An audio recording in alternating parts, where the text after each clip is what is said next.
আজকে করেছি একেবারে সিম্পল অথচ মজাদার একটি পদ, লাউয়ের খোসা আর আলুর ভাজি।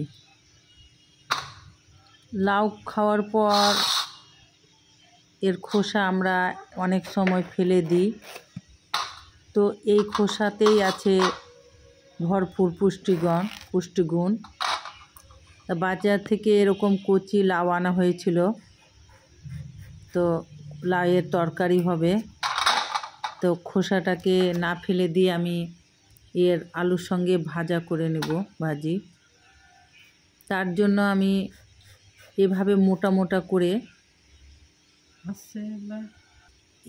খোসাগুলোকে আমি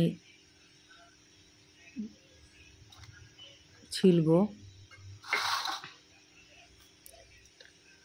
একটু মোটা করেই করব। তারপরে এভাবে চিকন চিকন করে কেটে নিয়েছি খোসাগুলোকে।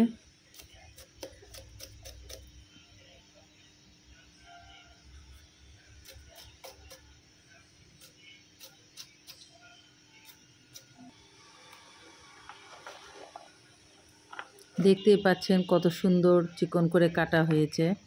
তার সঙ্গে দিয়েছি পাতলা করে কাটা আলু, তারপর পেঁয়াজ, কাঁচামরিচ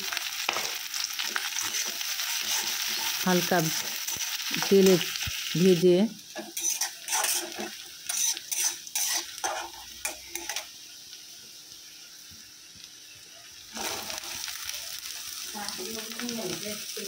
ভাজিতে নুন হলুদ দিয়ে একটা সহজ রান্না করব ভাজি, যা গরম ভাতের সঙ্গে খেতে অপূর্ব লাগবে।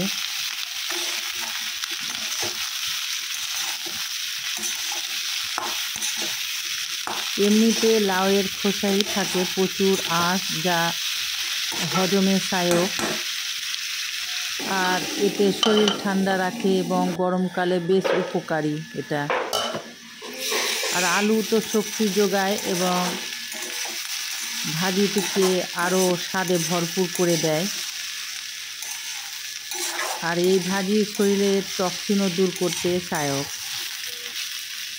আর আলুর হালকা মিষ্টি ভাব আর লাউয়ের খোসার কুচকুচে টেক্সচার মিলে ভাতের সঙ্গে একদম জমে যায়। খুব বেশি মশলা ছাড়াই একেবারে দেশি ঘরের স্বাদ। ভাজিটা আমার লাল হয়ে গেছে, এবার একটা বাটিতে বের করে নেব। কত সুন্দর আমার ভাজি হয়েছে। অল্প উপকরণে একেবারে ফেলে দেওয়া জিনিস দিয়ে যদি এমন চমৎকার একটা পদ তৈরি হয়, তাহলে আর আলাদা করে কিছু বলার দরকার হয় না। সহজ রান্নায় ও লুকিয়ে থাকে দারুণ স্বাদ আর পুষ্টি।